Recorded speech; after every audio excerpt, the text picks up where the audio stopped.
As government mulls over stricter laws to regulate smoking in our country, questions are mounting over whether e-cigarettes are a viable alternative to smoking.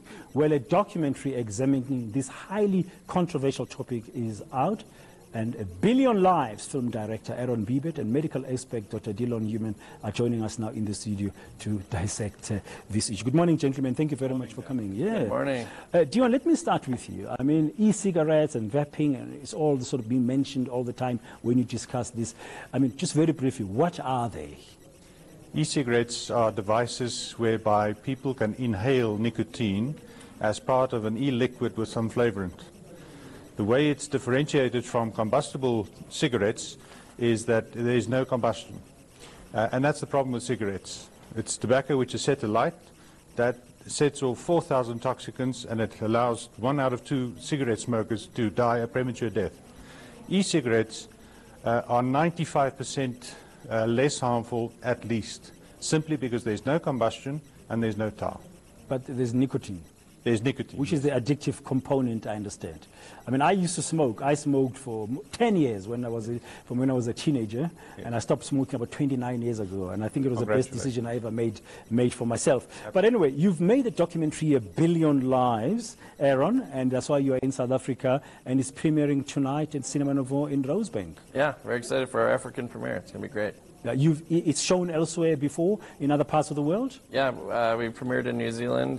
We've been in Australia, had a big North American premiere, and 2 premieres in Europe. So. Why did you make this documentary? Well, when I found out 1 billion people are going to die from smoking, and that there's this new technology out there that millions of people are using to quit smoking, and that it's being talked about and banned and demonized by people who seem to have conflicts of interest, financial conflicts of interest, it seemed like it was time that, we needed to make a documentary about this, because there's too many people, lives on the line, to just, kind of just assume things, Yeah. What is the story you're telling in A Billion Lives? Yeah, well, basically, we start off talking about cigarette smoking, because without cigarette smoking, you don't need, the vaping thing wouldn't be nearly as important. But when you look at how people are trapped, they're either taught by their family members, taught by their, in some cases even like the military was giving out free cigarettes historically. These people sort of get hooked on this. As you know, it's not very easy to quit.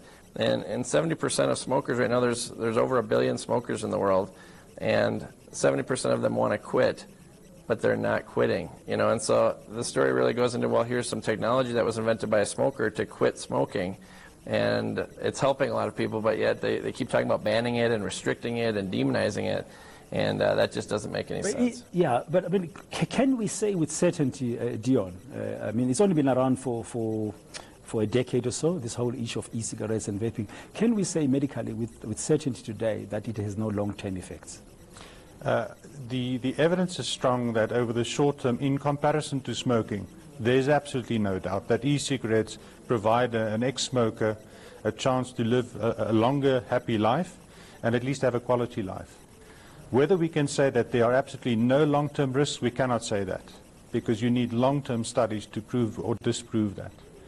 But the key question is always, in comparison with continuing smoking of combustible cigarettes, would e-cigarettes provide a new lease of life or an exit like it had in your life? The answer is unequivocally yes. Now, many governments are battling with this issue from a policy perspective. Even in South Africa, calls for stricter regulation. In Europe, we've seen governments like in Scotland banning e-cigarettes for people who are under 18. These kind of measures, are they going to help the fight against smoking? Because we know, as you said correctly, the dreadful effects of normal tobacco smoking. Yes. Well, there are 9 million smokers in South Africa of cigarettes. If by tomorrow they all switched, well, let me just put it this way first. Obviously, the best is to quit smoking completely, with nothing else. But we know that only 2% of smokers who want to quit actually succeed.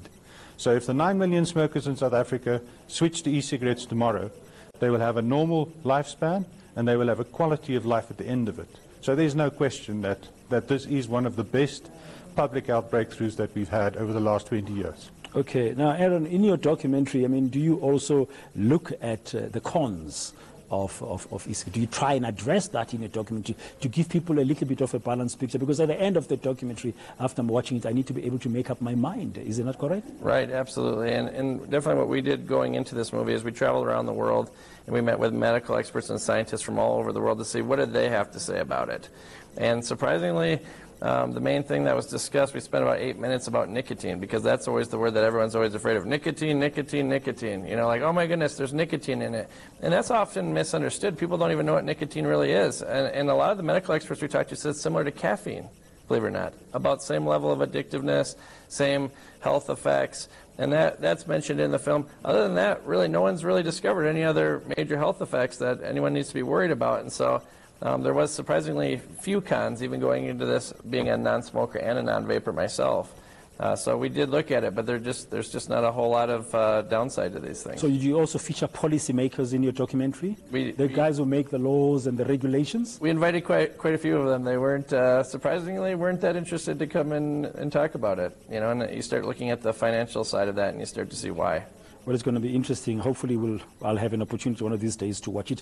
After it premieres tonight at Cinema Novo in Rosebank, is it going to be shown for a length of time, or is it going around the country? It will be at the Jozi Film Festival also on Monday, or actually on Sunday, and then on October 26th, there's going to be a release in cinemas and select cinemas around South Africa as well. So. Thank you.